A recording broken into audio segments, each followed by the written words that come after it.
आज मध्य पूर्व से लेकर वॉशिंगटन तक और तेहरान से लेकर फारस की खाड़ी के तमाम अरब देशों तक बारूद की ऐसी गंध फैल चुकी है जिसने पूरी दुनिया की अर्थव्यवस्था और वैश्विक शांति को एक ऐसे मोड़ पर लाकर खड़ा कर दिया है जहां से वापसी का रास्ता बंद दिखाई देता है। अमेरिका के राष्ट्रपति डोनाल्ड ट्रंप ने ईरान के खिलाफ जिस इकोनॉमिक डी डे का ऐलान किया है, तेहरान ने उसे सीधे शब्दों में आर्थिक आतंकवाद करार दिया है। इधर पेंटागन ने रिकॉर्ड 22.9 बिलियन डॉलर यानी करीब 2.25 लाख करोड़ रुपए का एक ऐसा सीक्रेट मिसाइल और डिफेंस प्लान चालू कर दिया है जिसने साफ कर दिया है कि अमेरिका ईरान और रूस के साथ एक लंबी विनाशकारी जंग की तैयारी में उतर चुका है। वहीं दूसरी तरफ ईरान के नए सशस्त्र बल प्रमुख मेजर जनरल अली अब्दुल्लाही ने फारस की खाड़ी के तमाम अरब देशों को अंतिम चेतावनी जारी करते हुए कहा, हमारी नजरों से कुछ भी छिपा नहीं है। अगर अमेरिकी सेना को मदद की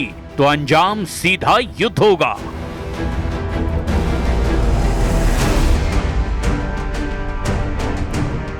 अमेरिकी प्रशासन का दावा है कि नई आर्थिक घेराबंदी से ईरान की रीढ़ तोड़ दी गई है।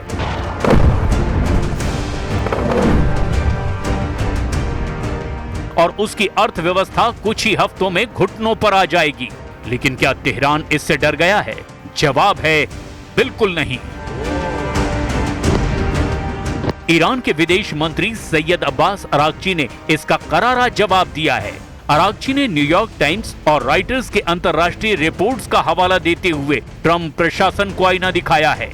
अरागची ने कहा, ट्रंप का ये तथाकथित इकोनॉमिक डी डे अमेरिका के अपने घरेलू संकट से दुनिया का ध्यान भटकाने का एक नाकाम प्रयास है। ईरानी विदेश मंत्री ने साफ शब्दों में कहा, अमेरिका का ये आर्थिक आतंकवाद पूरी दुनिया की संप्रभुता और वैश्विक अर्थव्यवस्था के लिए खतरा है। नाकाम नीतियों पर और ज्यादा जोर देने से अमेरिका को सिर्फ और सिर्फ हार ही मिलेगी। ईरान का आरोप है कि अमेरिका अपनी खिसकती आर्थिक साख को छिपाने के लिए खाड़ी में अपने सहयोगियों से मदद की भीख मांग रहा है। अरागची ने याद दिलाया कि अमेरिका का सरकारी कर्ज पहली बार इतिहास में 40 ट्रिलियन डॉलर के पार पहुंच चुका है। अमेरिका की हालत यह है कि उसका सालाना कर्ज का ब्याज भुगतान अब उसके विशालकाय रक्षा बजट से भी ज्यादा हो चुका है। ईरान युद्ध को लगभग 175 दिन होने वाले हैं। 5 महीनों से ज्यादा की जंग में इस वक्त ट्रंप बुरी तरह से फंस गए हैं। एक तरफ हॉर्मुज पर ईरानी गदर है तो वहीं दूसरी तरफ अमेरिका के बेहद महंगे और एडवांस MQ-9 ड्रोन को ईरानी सेना और हूथी लड़ाके कीट पतंगों की तरह हवा में मार रहे हैं। लंबी जंग से कराह रहे अमेरिकी सैनिक आपस में ही एक दूसरे पर खूनी हमले कर रहे हैं और खुदकुशी तक कर रहे हैं। ईरानी मीडिया तंजीम न्यूज और मेहर न्यूज ने दावा किया कि अमेरिका का विमान वाहक युद्धपोत USS अब्राहम लिंकन जंग के मैदान से भाग रहा है क्योंकि उस पर मौजूद 5000 अमेरिकी नौसैनिक भारी तनाव और डिप्रेशन का शिकार हो चुके हैं।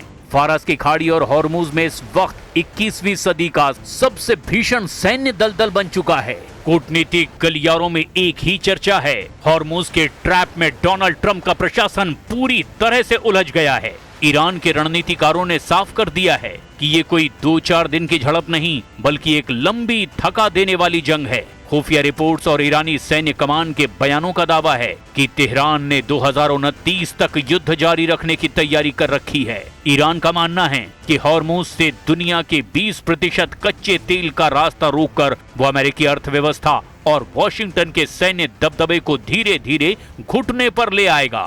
कुल मिलाकर ईरान युद्ध ट्रंप के लिए कोड़ में खाज बन चुका है, जहां सिर्फ और सिर्फ अमेरिका को भारी नुकसान हो रहा है।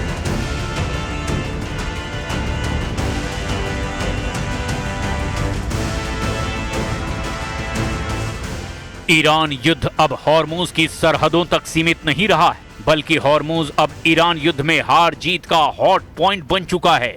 पूरा पश्चिम एशिया इस वक्त युद्ध से पैदा हुए हालात को देखते हुए ईरान के खिलाफ डबल मोर्चा बनाने में जुटा है। पश्चिम एशिया में मौजूद अमेरिका के 8 मुख्य मिलिट्री बेस ईरान के हमलों और भीषण खतरों के बीच जंग करने को मजबूर हैं। एक तरफ फारस की खाड़ी में अमेरिकी युद्धपोत और ईरानी मिसाइलें आमने सामने हैं, तो दूसरी तरफ वॉशिंगटन और तेहरान के बीच बयानों का युद्ध अपने सबसे खतरनाक स्तर पर पहुंच चुका है। अमेरिकी राष्ट्रपति डोनाल्ड ट्रंप ने सोशल मीडिया पर दावा किया कि स्ट्रेट ऑफ हॉर्मुज पर अमेरिका का पूर्ण नियंत्रण हो चुका है, लेकिन ट्रंप के इन दावों की हवा खुद अमेरिकी अधिकारियों और अमेरिकी मीडिया ने निकाल कर रख दी है। फारस की खाड़ी में चल रहा युद्ध अब उस मोड़ पर पहुंच चुका है जहां दुनिया की सबसे बड़ी सैन्य महाशक्ति अमेरिका को एक ऐसा झटका लगा है जिसकी कल्पना पेंटागन के रणनीतिकारों को भी नहीं थी।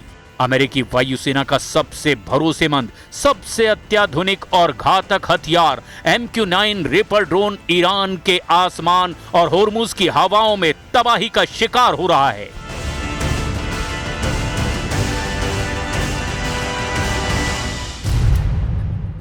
वॉशिंगटन पोस्ट की एक सनसनीखेज रिपोर्ट के मुताबिक ईरान के साथ जारी इस जंग में अमेरिकी सेना ने अब तक अपने कुल MQ-9 रिपर ड्रोन बेड़े का लगभग 1/4 हिस्सा यानी 25% गंवा दिया है।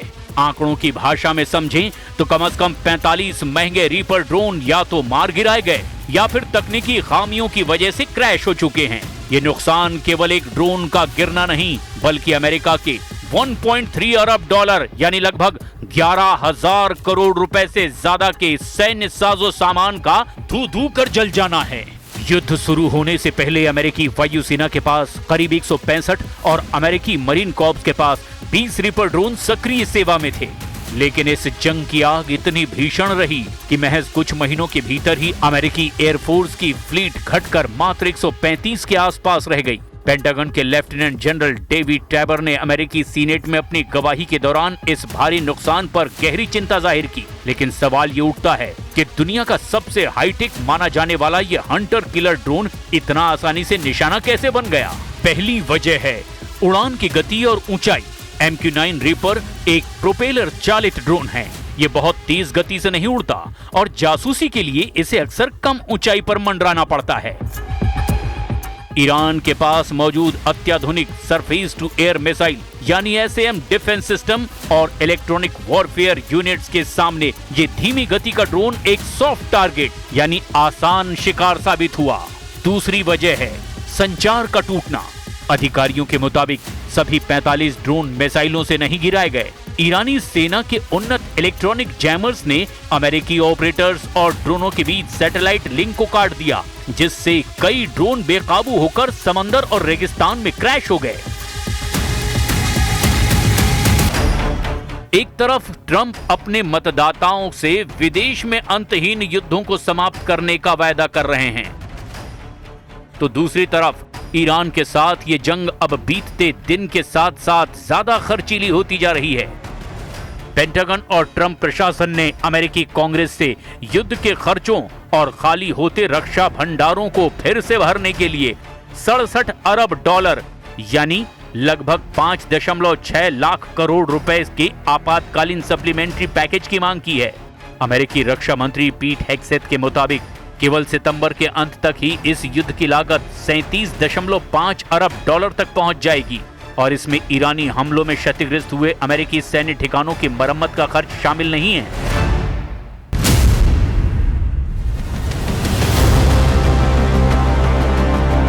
पश्चिम एशिया यानी मिडिल ईस्ट एक ऐसी भयावह आग की चपेट में है जिसकी लपटें अब सिर्फ तेहरान या तेल अवीव तक सीमित नहीं हैं। ईरान ने एक ऐसी धमकी दे दी है जिसने खाड़ी देशों की रातों की नींद हराम कर दी है। तेहरान का संदेश बिल्कुल साफ है, बेहद तीखा है कि अगर ईरान पर हमला हुआ, अगर उसकी तेल और परमाणु ठिकानों को निशाना बनाया गया तो पूरा अरब ही आग में भस्म कर देंगे। गल्फ कंट्रीज यानी सऊदी अरब, संयुक्त अरब अमीरात यानी UAE, कतर और कुवैत, इन सभी देशों के ऊर्जा केंद्रों पर ईरान की मिसाइलों की सीधी नोक है। दुनिया के सबसे बड़े तेल और गैस ढांचों को तबाह करने की चेतावनी दी जा चुकी है। ईरान के विदेश मंत्री अब्बास अराक्ची ने ओमान, कतर, सऊदी अरब और तुर्की के जरिए अरब देशों को सीधे संदेश भेजा है कि यदि अमेरिका ने ईरान पर नया सैन्य हमला किया तो तेहरान पूरे अरब क्षेत्र की तेल रिफाइनरियों, पावर ग्रिडों और वाटर इंफ्रास्ट्रक्चर को निशाना बनाएगा। और ये केवल एक खोखली धमकी नहीं बल्कि दुनिया की 20% ऊर्जा आपूर्ति की रीढ़ पर लटका हुआ वो चाकू है जो कटते ही वैश्विक अर्थव्यवस्था को पटरी से उतार सकता है। हालिया रिपोर्ट्स के मुताबिक ईरान ने ओमान और दूसरे मध्यस्थों के जरिए गल्फ देशों को सीधा और सख्त चेतावनी वाला लेटर भेजा है। इस चेतावनी का लब्बो-लुआब ये है कि अगर गल्फ देशों ने अपने एयर स्पेस या फिर अपनी जमीन का इस्तेमाल अमेरिका या इजराइल को ईरान पर हमला करने के लिए करने दिया, तो तेहरान उन्हें अमेरिका का सहयोगी मानकर उनके रिफाइनरीज, गैस पाइपलाइनों और पोर्ट्स को फूंक डालेगा। यही वजह है कि रियाद से लेकर अबू धाबी तक भारी खलबली मची हुई है। खाड़ी देश इस युद्ध में न्यूट्रल रहने का दबाव बना रहे हैं और वॉशिंगटन पर लगातार ये जोर दे रहे हैं कि वो तेहरान के खिलाफ ऐसा कोई कदम न उठाए जिससे पूरा मिडिल ईस्ट बारूद के ढेर में तब्दील हो जाए। अब ऐसे हालात में देखना ये होगा ईरान को अमेरिका काबू कैसे कर पाता है। क्या ईरान पर नए आर्थिक प्रतिबंध ईरान को तबाह कर पाएंगे या नहीं, या फिर अरब देशों पर ईरान बड़ा हमला करेगा।